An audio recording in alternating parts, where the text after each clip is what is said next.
Meu cordial bom dia a todos. Bom dia, irmãos. Bom sábado aí para todos nós, especialmente para as mamães que estão aqui hoje, né?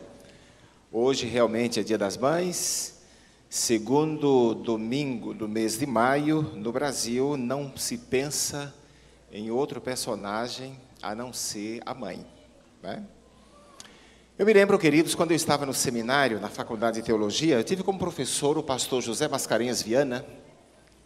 Ele foi o nosso professor de pregação bíblica, né? Ou como os pregadores dizem, de homilética. E nas suas aulas ele dizia o seguinte: olha, quando vocês forem pregar, especialmente o sermão de sábado, falem de assuntos que vocês conhecem, mas principalmente daquilo que vocês vivem. E eu confesso a vocês que nessa manhã eu vou falar de um assunto que eu não entendo, viu, professora Cecília? Eu não sei se os meus amigos entendem o que é ser mãe. Vocês entendem? Algum aqui? Estou falando agora para os homens. Vocês entendem o que é ser mãe? Sim ou não? Entendem? Eu não entendo. Pastor Hélio, o senhor entende, pastor? O que é ser mãe? Olha, difícil, né? Mas nessa manhã, queridos, para não ser uma nota dissonante no teclado, eu vou falar sobre as mães. Claro que eu vou falar de uma perspectiva, da perspectiva masculina, da nossa visão do que é uma mãe, e também daquilo que nós sentimos pela mãe. Porque todos nós aqui, certamente, temos uma mãe. Alguns, infelizmente, já não a têm, né? E, evidentemente, nessa data, é uma data que a mente, ao pensamento, vem apenas as lembranças da mãe. Eu tenho a minha mãe, graças a Deus, mas eu estou longe dela a nada menos que 3.000 quilômetros. Né, professora? Então, imagine você, cada segundo domingo de maio, todo ano, né? Quando chega assim o Dia das Mães, eu entro assim num momento assim de reflexão. Eu começo a me lembrar de algumas coisas da minha infância, da minha adolescência, né? O papel que a minha mãe teve. E, evidentemente, continua tendo, porque mãe é mãe, não é? E a gente começa, então, a refletir, a pensar exatamente na missão, na sublime missão de uma mãe. Eu tenho aqui dois textos, aliás, duas citações de Ellen G. White, comumente nós chamamos do Espírito e Profecia, que eu confesso a vocês que cada vez que eu vou falar sobre mães, essas duas declarações me chamam muito a atenção no trabalho, aliás, na missão de uma mãe. A primeira delas, no Lar Adventista, o livro Lar Adventista, página 243, onde Ellen G. White escreveu as seguintes palavras: o dia de Deus, abre aspas, o dia de Deus revelará quanto o mundo deve a mães piedosas, pelos homens que têm sido inflexíveis advogados da verdade e reforma. Eu vou repetir isso aqui. O dia de Deus revelará quanto o mundo deve a mães piedosas, pelos homens que têm sido inflexíveis advogados da verdade e reforma. Ela continua: homens que se têm mostrado ousados no aventurar-se, que permaneceram inamovíveis em meio a provas e tentações.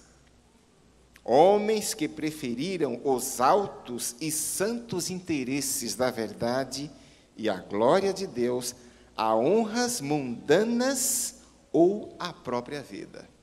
Eu não sei se você captou bem isso aqui. Infelizmente eu não trouxe aqui para mostrar no PowerPoint. Mas Ellen White aqui está falando de homens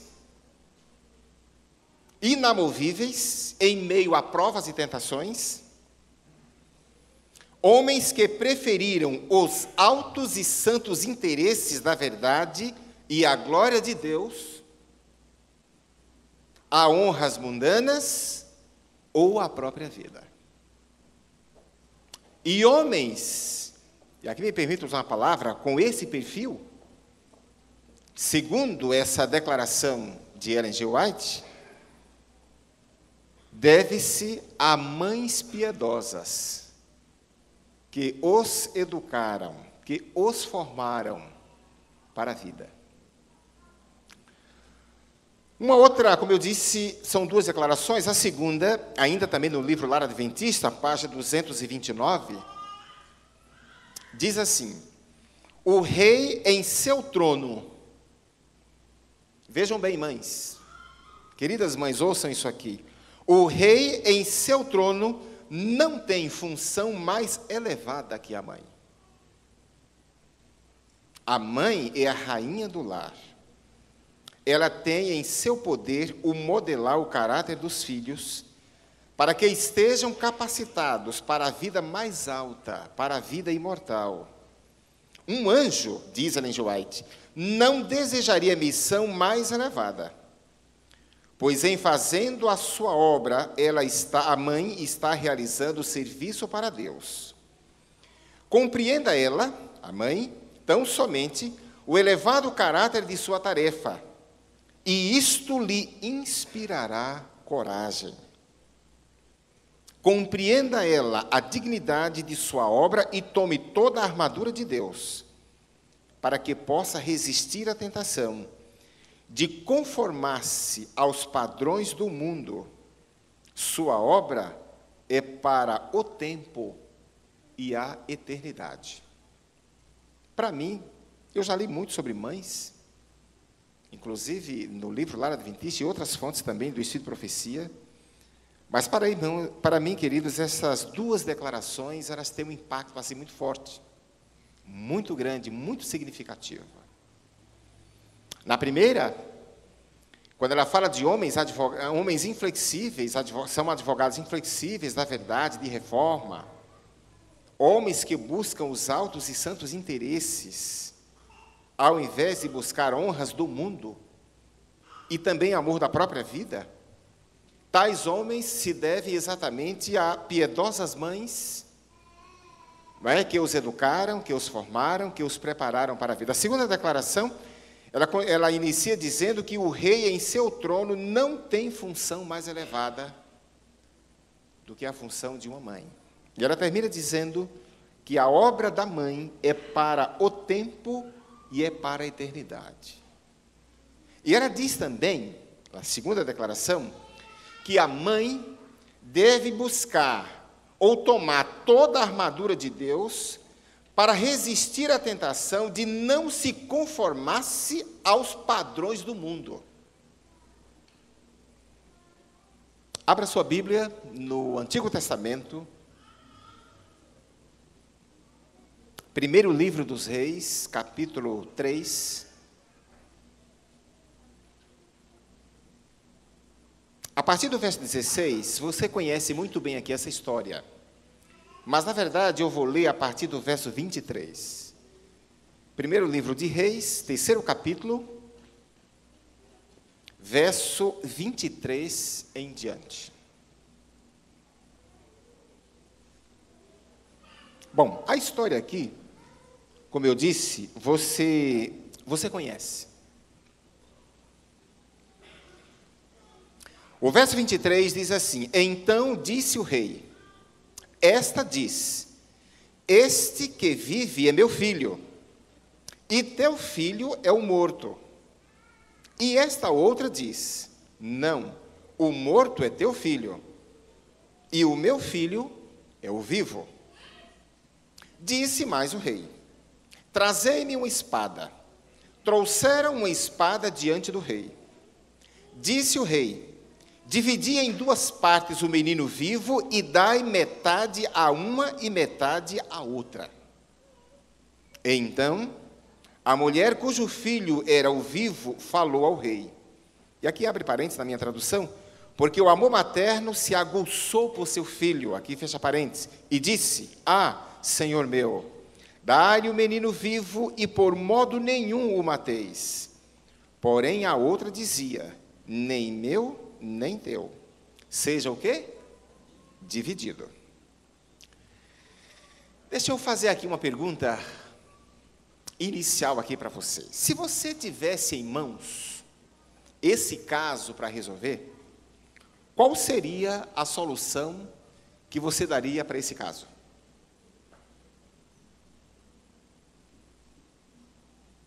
Um caso difícil, não acham? 2 mulheres,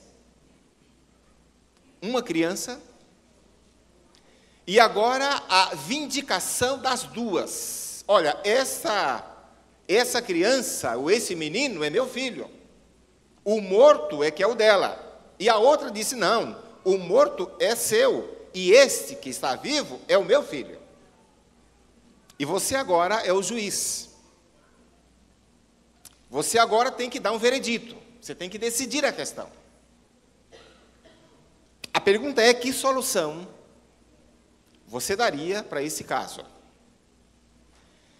E aqui eu começo a imaginar as respostas. Eu confesso a vocês, irmãos, que quando eu li essa história, até para pregar aqui hoje, né, para fazer o meu sermão, eu comecei então agora a imaginar, bom, será que eu me deixaria levar pelos argumentos de uma ou da outra? Porque, na verdade, a questão envolvia 2 mulheres, e sem dúvida alguma, 2 mães, mas havia somente quantas crianças? Quantas? Uma. E a quem, ou a qual das 2, dá esta criança? Você vai se surpreender com algumas lições ou alguns princípios que a gente pode extrair dessa história. Como disse, história esta que a gente conhece muito bem. Em primeiro lugar, a ênfase do autor aqui do livro de Reis não é enfatizar o amor de mãe. Essa história, ela está incluída nessa narrativa, primeiramente, não é para enfatizar o amor de mãe. Não é para falar da atitude de uma mãe. A ênfase do autor aqui é exatamente direcionar as pessoas para a sabedoria do rei Salomão.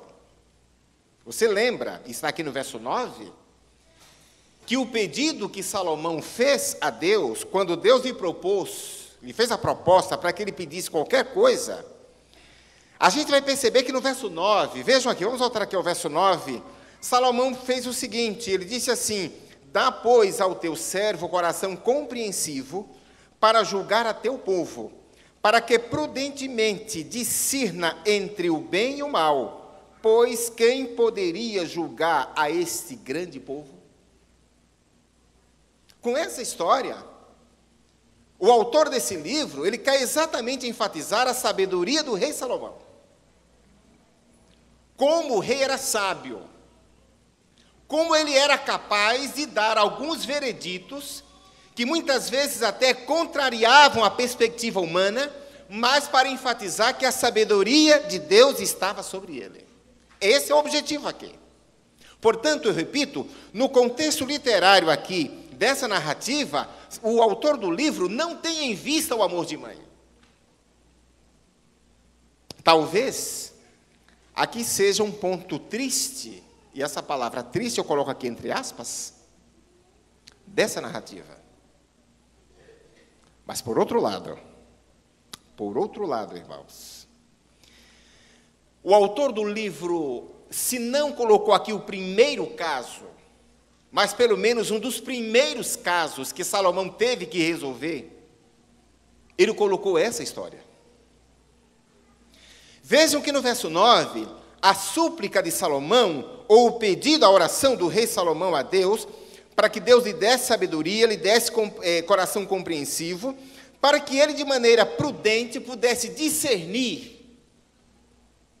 entre o bem e o mal, a verdade e o erro, para que ele pudesse então fazer uma distinção entre as 2 coisas. E aqui vem agora, nesse contexto, a história dessas 2 mulheres. Primeira lição, irmãos, que eu quero extrair daqui, é que se o autor desse livro, se essa história, melhor dizendo, não foi a primeira, não foi o primeiro caso que Salomão colocou para testificar da sua sabedoria, mas pelo menos foi um dos primeiros. E nessa narrativa, queridos, vem agora a revelação de quem realmente era a mãe daquela criança. Parece que o autor nessa narrativa, parece, irmãos, que o autor desse livro, ele quer nos dizer o seguinte: parece que entender o que é a verdadeira mãe, compreender a missão de uma mãe em sua natureza, é uma questão de revelação. E revelação divina é revelação de Deus. Em outras palavras, é como se o autor desse livro estivesse dizendo o seguinte: é impossível entender, é impossível compreender a mãe, é impossível entrar exatamente naquilo que é uma mãe, sem que isso não seja fruto de revelação, e revelação divina. O verso 26, no auge da questão, no auge do problema, no auge da situação, quando ambas as mulheres, quando aquelas duas mulheres vindicavam, cada uma para si, aquela criança, eu sou a mãe dele, o vivo, o morto é que é o filho dela, não, o filho dela é que é o morto, o meu é o vivo, e aí vem aquela questão. Vejam que aqui no verso 26, a verdadeira, aliás, Salomão, para que ele pudesse testificar, para que ele pudesse concluir, para que ele pudesse perceber quem era a verdadeira mãe, ele faz uma proposta da perspectiva humana muito violenta. É claro, e nós sabemos aqui que Salomão, a intenção do rei não era dividir aquela criança em dois pedaços. Dar um pedaço para uma, dar outro pedaço para outra. Essa não era a intenção do rei. Mas somente com essa, e aqui me permitam, com essa ilustração ao extremo, era possível extrair de uma daquelas mulheres o que a gente vê aqui no verso 26. Ambas as mulheres tiveram reações diferentes à proposta do rei.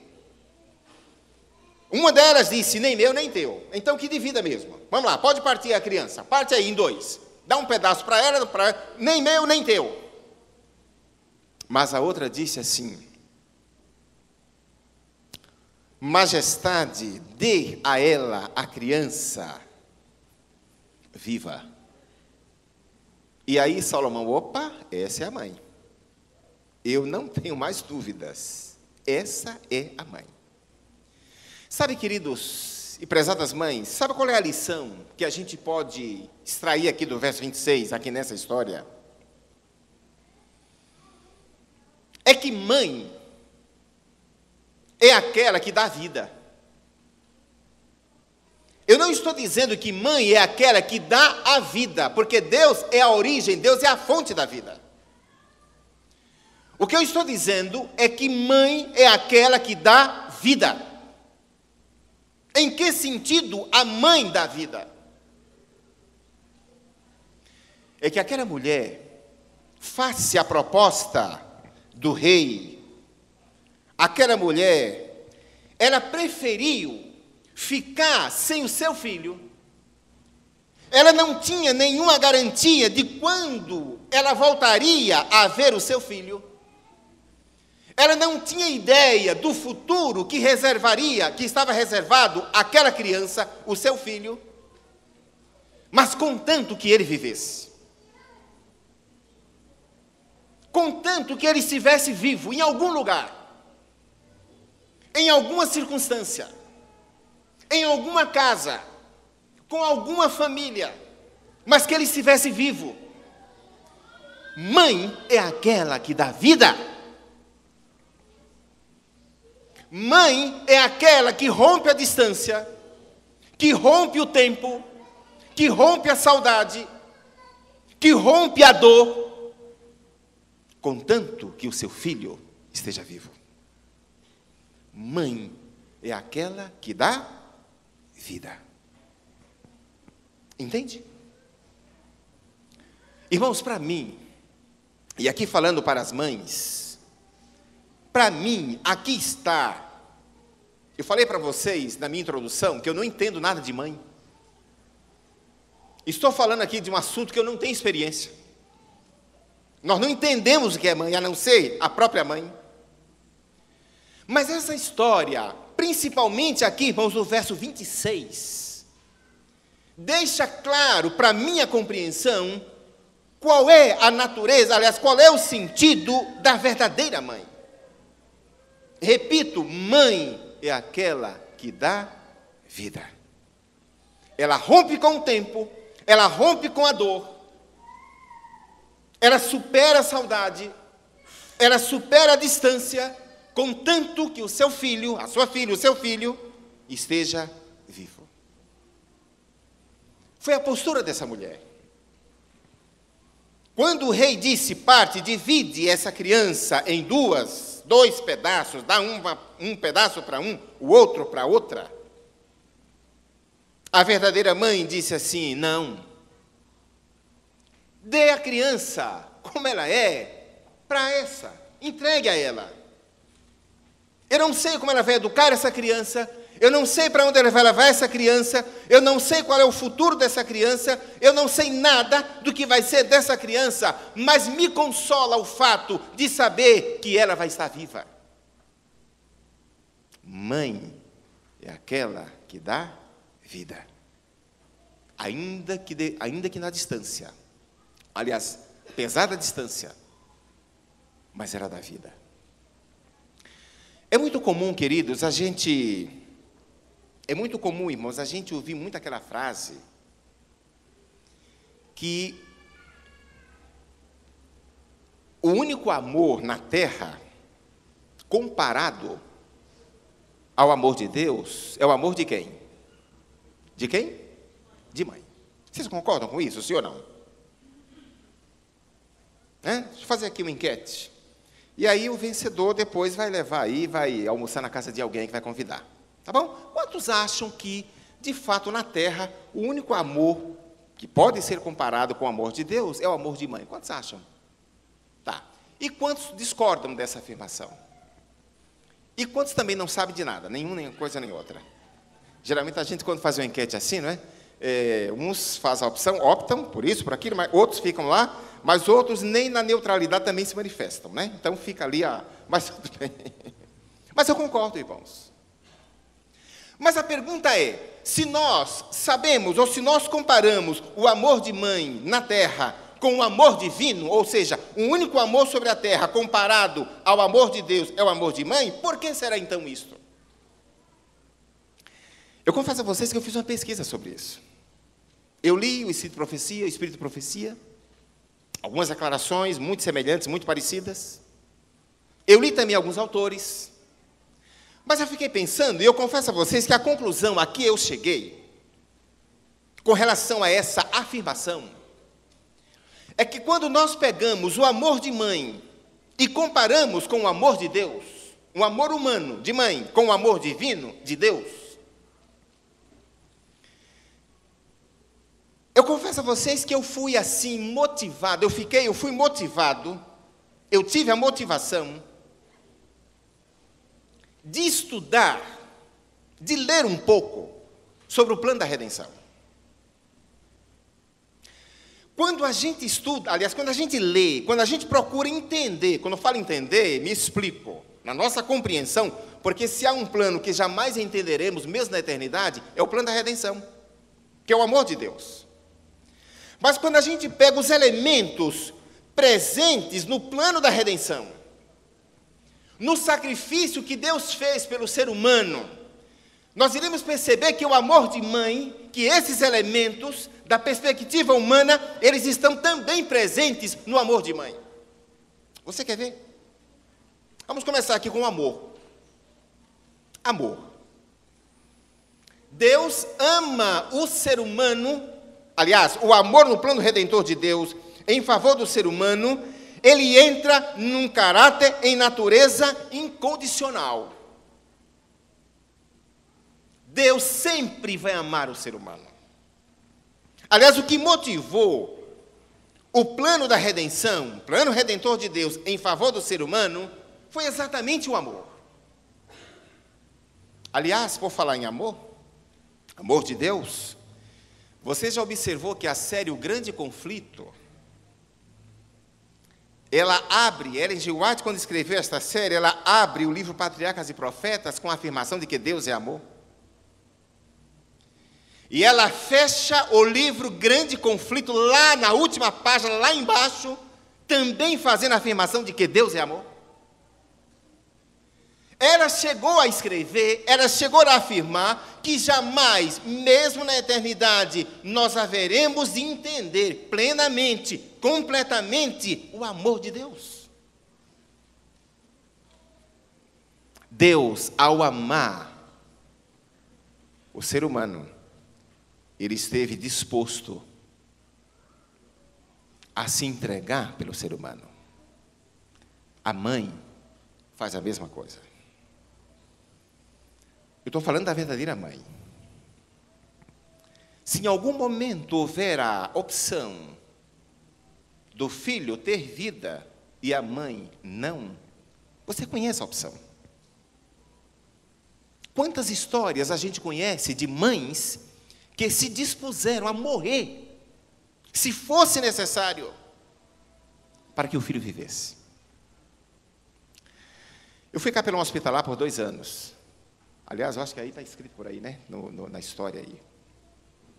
2 anos, irmãos, que mudaram completamente a minha vida.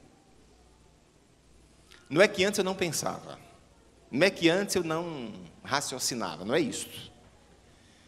Mas depois de 2 anos, irmãos, dentro de um hospital, 24 horas, acompanhando as pessoas nos seus momentos mais críticos, mais difíceis, mais saudosos, mais tristes, mais doloridos, a gente aprende algumas coisas. Eu nunca vou esquecer, um dia eu estava na minha sala, lá no Hospital Silvestre, estava na minha sala, lá na capelania, quando lá da UTI, a enfermeira-chefe me chamou: pastor, por gentileza, suba aqui na UTI, há um quadro aqui que precisa de você aqui. E eu rapidamente subi, e chegando ali naquele leito, ali estava uma mãe de 2 moças, ali estavam as meninas, as moças, as filhas, o marido, e aquela mãe simplesmente indo a óbito. Quadro triste. Você não tem palavras.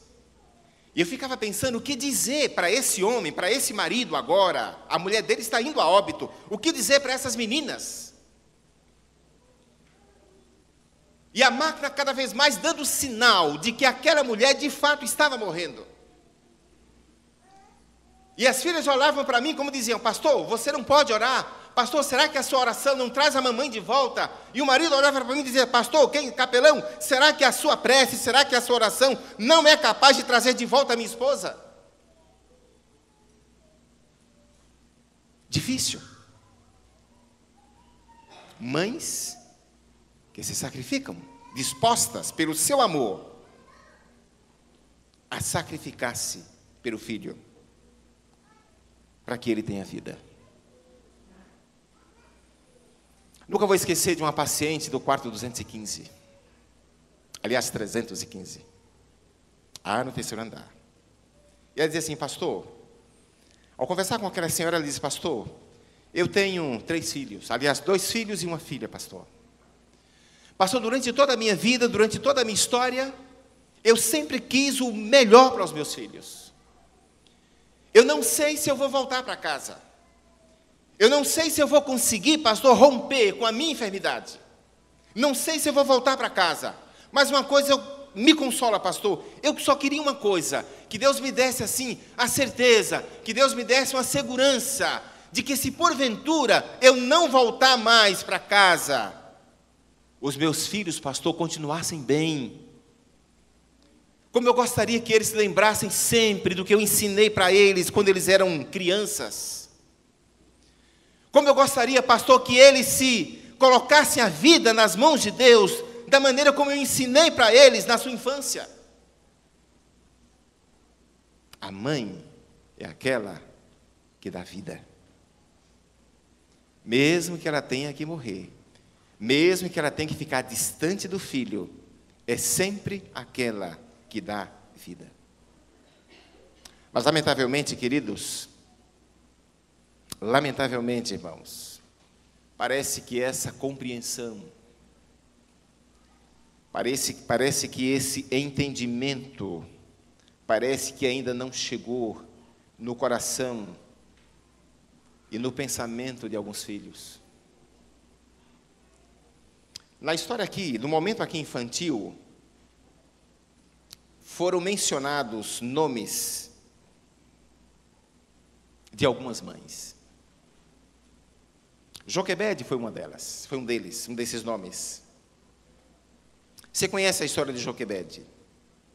Hoje, os especialistas em liderança, ao falarem de Moisés como modelo de líder, alguns deles atribuem a mãe, que alguns deles, inclusive, nem conhecem o nome, mas falam de que aquele grande homem, aquele grande legislador, aquele grande administrador, Moisés, teve nos bastidores da sua vida a influência de uma grande mulher, a sua mãe. Sabe, irmãos, uma coisa, nesse contexto aqui, sabe uma coisa que me chama muita atenção na postura de uma mãe, no coração de mãe? Por exemplo, quando a gente pega aqui a história de Joquebede, não é? Quando ela enfrentou o decreto do rei lá no Egito, e a Bíblia diz que por 3 meses ela ocultou o seu filho, ela conseguiu esconder a Moisés, o seu filho, escondeu Moisés, o seu filho, e depois já não era mais possível. E a narrativa diz assim, que ela fez um cesto, e colocou ali dentro, colocou naquele cestinho ali, o menino, a criança, Moisés, e colocou no rio. Deixa eu fazer aqui uma pergunta só para as mães. Será que Joquebede não considerou a possibilidade daquele cestinho virar no rio? Sabe, o amor de mãe parece que transcende, vai além da nossa compreensão, porque ao mesmo tempo em que ela ama o filho, ao mesmo tempo em que ela quer que ele viva, parece que ela faz algumas coisas que conspiram contra esse pensamento. Será que ela não considerou a possibilidade daquele cestinho virar no rio? O autor de Hebreus, lá em Hebreus capítulo 11, falando ali dos homens e mulheres da fé, de fé, pessoas que tiveram fé, que foram fiéis, ele menciona Joquebede.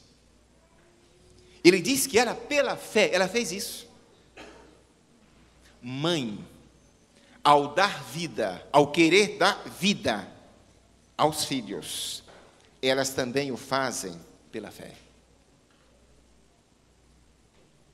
A Bíblia traz algumas mães. Joquebede, por exemplo, traz Maria. Uma coisa que me chama muita atenção, irmãos, no caso de Maria, mãe de Jesus, é que o anjo Gabriel, e Lucas, o evangelista, ele diz isso, é que num certo dia, o anjo Gabriel, ele foi enviado a uma vila, a um vilarejo, lá na Palestina. Porque de todas as mulheres, ou de todas as moças que existiam ali,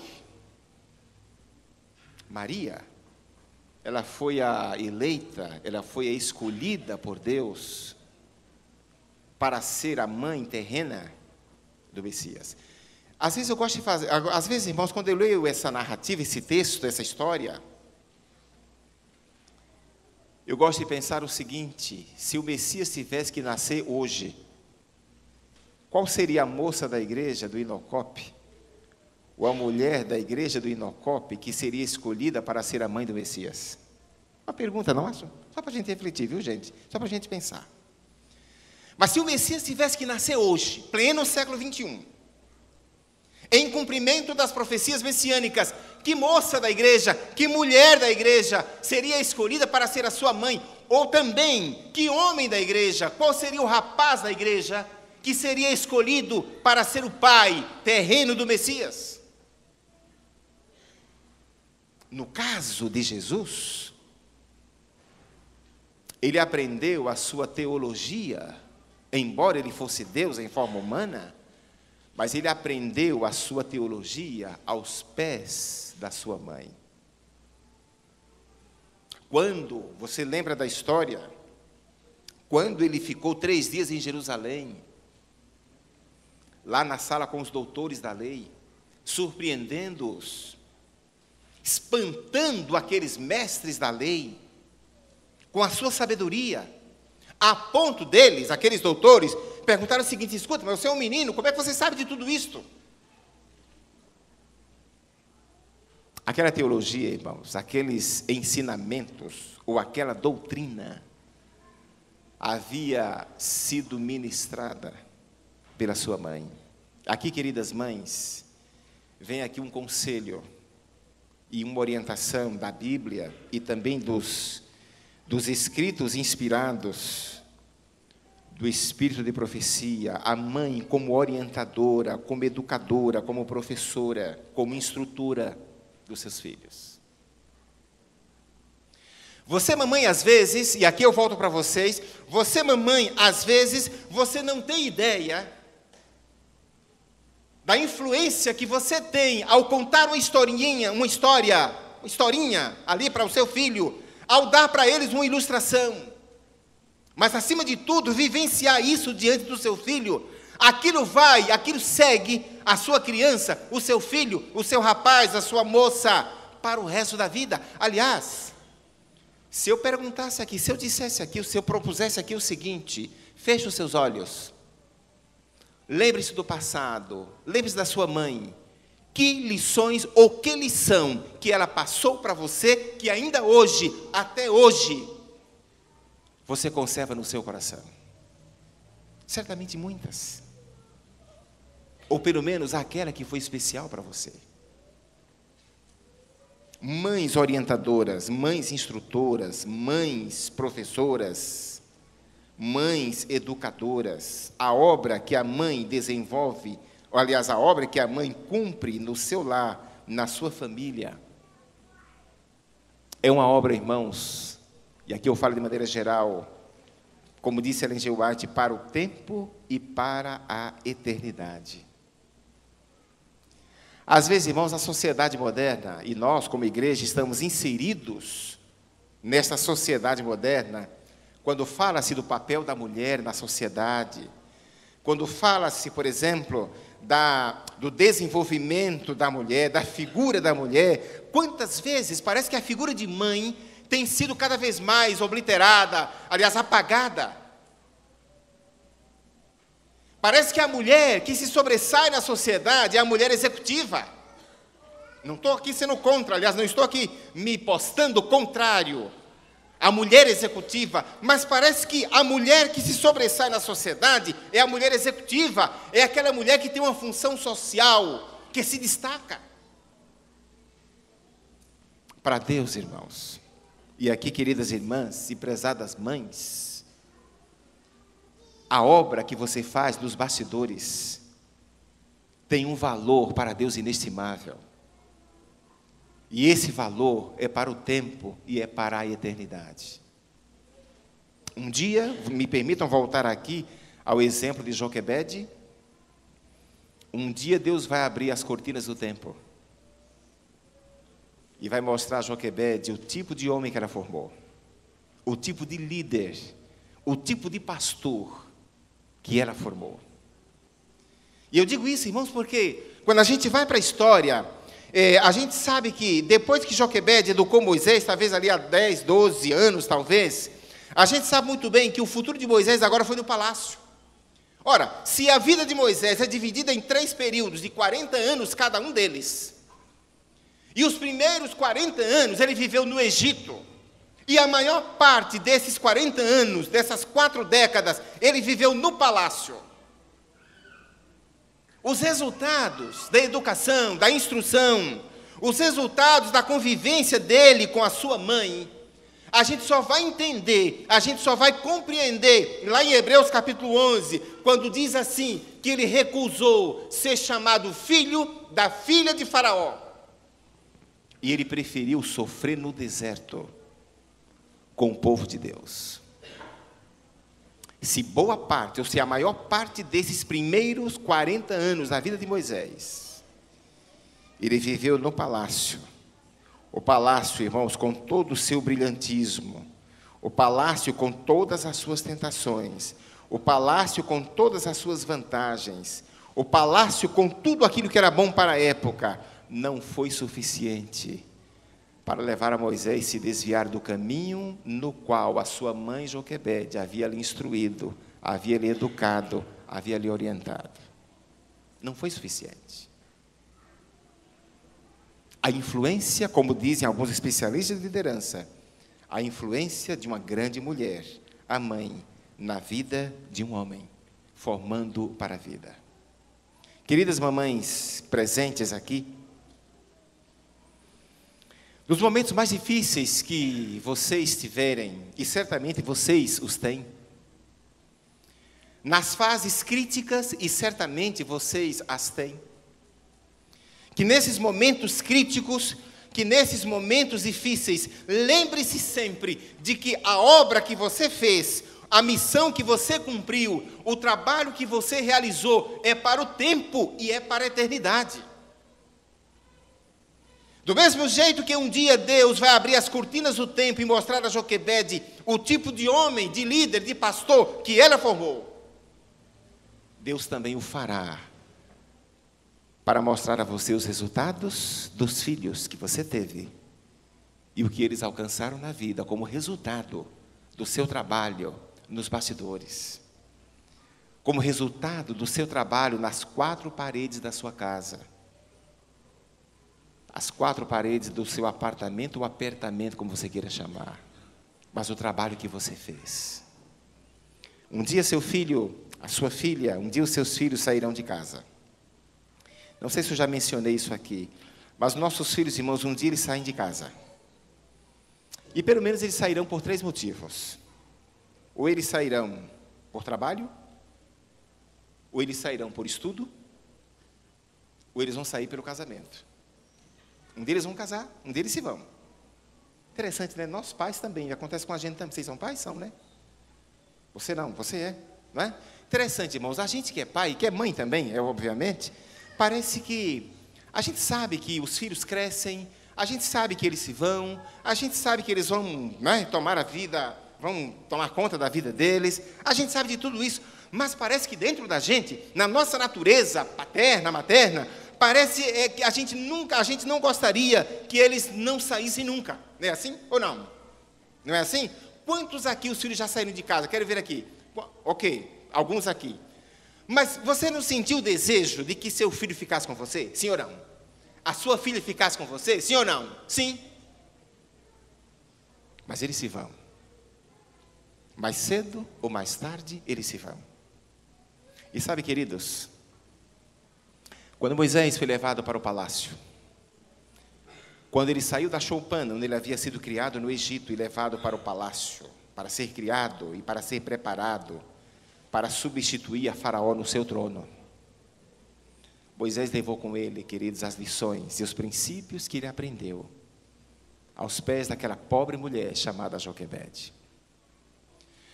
Os nossos filhos, quando eles saem de casa, eles esquecem talvez presentes que ganharam, esquecem muita coisa, mas algo que eles não esquecem são as lições de vida que você, mamãe, que você, papai, passou para eles.